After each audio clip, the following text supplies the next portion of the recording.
नमस्कार दोस्तों, आप सभी का स्वागत है हमारे इस चैनल पर। तो दोस्तों, जो आज का वीडियो रहेगा वो और हमारा इंजीनियर और आर्किटेक्ट के बारे में रहेगा। यदि आप एक नगर पालिका, नगर निगम या नगर परिषद में एक आर्किटेक्ट और इंजीनियर के रूप में रजिस्टर्ड हैं, तो आप इनके अंतर्गत क्या-क्या काम कर सकते हैं, आपको क्या क्षमताएं मिल जाती हैं काम करने के लिए, इसके बारे में इस वीडियो में हम डिटेल से जानेंगे।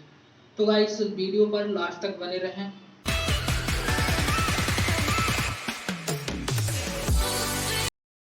तो दोस्तों, सबसे पहले बात कर लेते हैं हम इंजीनियर की क्षमता के बारे में। यदि आप एक इंजीनियर के रूप में रजिस्टर्ड हैं नगर पालिका, नगर निगम या नगर परिषद में, तो आपको किस प्रकार की क्षमताएं मिल जाती हैं।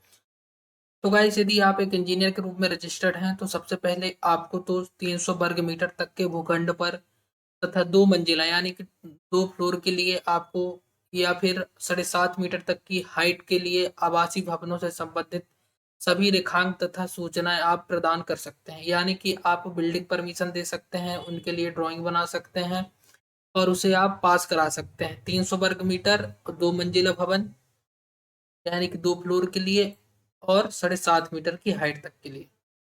और दूसरा पॉइंट रहेगा आपका, आपको मिल जाता है 500 वर्ग मीटर तथा 4 मंजिला यानी कि 15 मीटर की हाइट तक की ऊंचाई के समस्त भवनों के लिए संरचनात्मक ब्यौरे एवं गणनाएं कर सकते हैं। यानी कि आप 500 वर्ग मीटर तक की या 4 मंजिला यानी कि 4 फ्लोर रहेंगे आपके, और 15 मीटर की हाइट के लिए आप एक संरचनात्मक यानी कि आप एक स्ट्रक्चर डिजाइन कर सकते हैं और उनके बारे में गणनाएं करके आप उन्हें दे सकते हैं अच्छा। अपना सील साइन के साथ। इसके बाद तीसरे पॉइंट पर आता है सभी भवनों के लिए, यानी कि कोई भी भवन हो, कॉमर्शियल हो या रेसिडेंशियल हो या किसी प्रकार के भवन हो, उनके लिए आप पर्यवेक्षण तथा पूर्णता का प्रमाण पत्र प्रदान कर सकते हैं। यानी कि आप सुपरविजन सर्टिफिकेट भी दे सकते हैं और कंप्लीटेशन सर्टिफिकेट भी आप बना के दे सकते हैं नगर पालिका के अंतर्गत।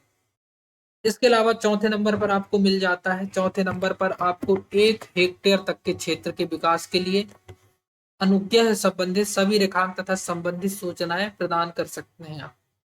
यानी कि आपके अंतर्गत यदि 1 हेक्टेयर तक के कोई भी क्षेत्र है जिस पर आप कॉलोनी डेवलपमेंट करना चाहते हैं, तो उसके लिए आप अनुज्ञा भी प्रदान कर सकते हैं। इसके अलावा आप उसके डेवलप के लिए ड्राइंग भी तैयार करके तथा जो भी सूचनाएं हैं, जो भी संबंधित जानकारी है, वो आप प्रदान कर सकते हैं।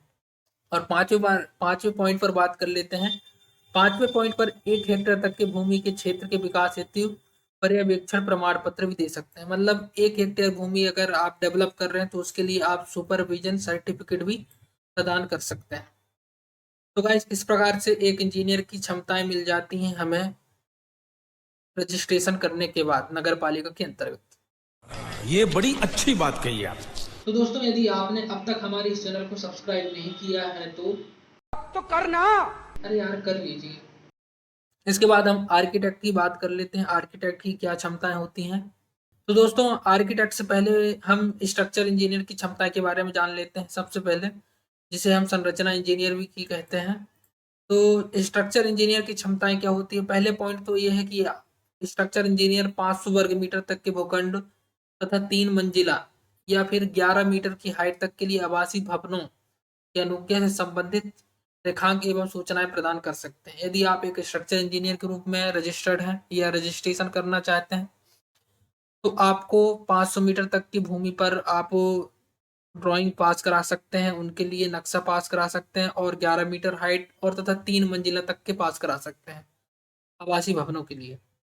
दूसरे पॉइंट पर रहेगा समस्त भवनों के लिए आप संरचनात्मक ब्यौरे और गणनाएं कर सकते हैं।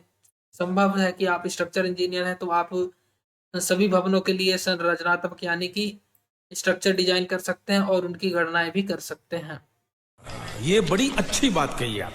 तीसरे पॉइंट पर समस्त भवनों के लिए आप पर्यवेक्षण प्रमाण पत्र यानी कि सुपरविजन सर्टिफिकेट और कंप्लीटेशन सर्टिफिकेट प्रदान कर सकते हैं। इसके अलावा आप 1 हेक्टेयर भूमि के लिए भी आप अनुज्ञा दे सकते हैं, उनके लिए रेखांक यानी कि उनके लिए ड्राइंग बना सकते हैं और संबंधित सूचनाएं भी दे सकते हैं उससे संबंधित। पांचवें नंबर पर पॉइंट आती है 1 हेक्टेयर तक की भूमि के क्षेत्र के विकास के लिए आप सुपरविजन सर्टिफिकेट दे सकते हैं। तो आप स्ट्रक्चर इंजीनियर के रूप में रजिस्टर्ड हैं तो आपको इस प्रकार से क्षमताएं मिल जाती हैं नगर पालिका, नगर निगम और नगर परिषद के अंतर्गत काम करने के लिए। मजा आया। इसके बाद बात कर लेते हैं हम आर्किटेक्ट के लिए। जो आर्किटेक्ट के रूप में रजिस्ट्रेशन करते हैं उनके लिए क्या क्या क्षमता मिल जाती है काम करने के लिए। तो गाइस सबसे पहले तो उनको मिल जाता है सभी भवनों, चाहे कोई किसी भी आकार के हों, ऊंचाई के हों, और उनके लिए आप बिल्डिंग परमिशन दे सकते हैं। उनके लिए आप गणनाएँ कर सकते हैं, सूचना भी दे सकते हैं। तो इस प्रकार से आपको क्षमताएँ मिल जाती हैं। इसमें अनलिमिटेड होती है। यदि आप एक आर्किटेक्ट के रूप में करेंगे, तो आपको सभी क्षमताएँ इसके थ्रू मिल जाएँगी। इसके अलावा दूसरे पॉइंट पर बात कर लेते हैं, तो आप 500 वर्ग मीटर तक के भूखंड तथा 3 मंजिला यानी कि 11 मीटर हाइट तक के लिए जो आवासीय भवन है, उनके लिए आप संरचनात्मक ब्यौरे तथा गणनाएँ दे सकते हैं। यानी कि स्ट्रक्चर डिज़ाइन कर सकते हैं, और बिल्डिंग से संबंधित जो भी गणनाएँ की जाती हैं, जैसे लोड, डेड लोड जो भी कैलकुलेट होते हैं, वो आप कैलकुलेट करके दे सकते हैं, और उसमें सील साइन भी आप अपना लगा सकते हैं। शाबाश बेटा। तीसरे पॉइंट पर है सभी भवनों के लिए आप पर्यवेक्षण और पूर्णता का प्रमाण पत्र दे सकते हैं। ये भी सही बात है। आप एक सुपरविजन और कंप्लीटेशन सर्टिफिकेट दे सकते हैं सभी भवनों के लिए। यहाँ पर आप 4 हेक्टेयर तक के विकास जो रहेंगे, जो 4 हेक्टेयर तक में आप कॉलोनी डेवलपमेंट करेंगे, तो उसके लिए आप रेखांक भी दे सकते हैं, और उनके सूचना से संबंधित जानकारी भी आप प्रदान कर सकते हैं। और इसके अलावा 4 हेक्टेयर तक के भूमि के विकास के लिए आप सुपरविजन प्रमाण पत्र प्रदान कर सकते हैं।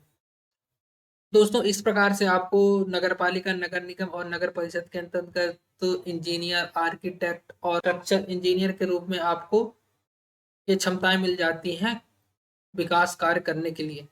समझ रहे हो? समझ रहे हो आप?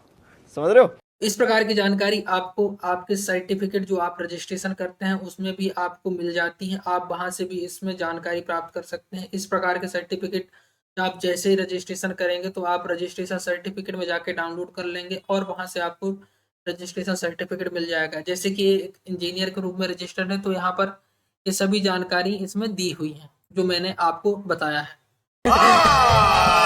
तो गाइस इस प्रकार से आप एक स्ट्रक्चर इंजीनियर, इंजीनियर और आर्किटेक्ट के रूप में रजिस्ट्रेशन करके आप नगर पालिका के अंतर्गत विकास काम कर सकते हैं। तो गाइस इस वीडियो पर इतना ही। आपको अच्छा लगा हो तो आप इसे लाइक करिए, शेयर करिए अपने दोस्तों के साथ, और हमारे इस चैनल को सब्सक्राइब करिए। और कोई भी डाउट हो तो आप हमें कमेंट कर सकते हैं, या आप हमें हमारे दिए गए नंबर पर संपर्क भी कर सकते हैं। आपको मिलते हैं एक नए वीडियो पर। जब तक के लिए गुड बाय एंड जय हिंद।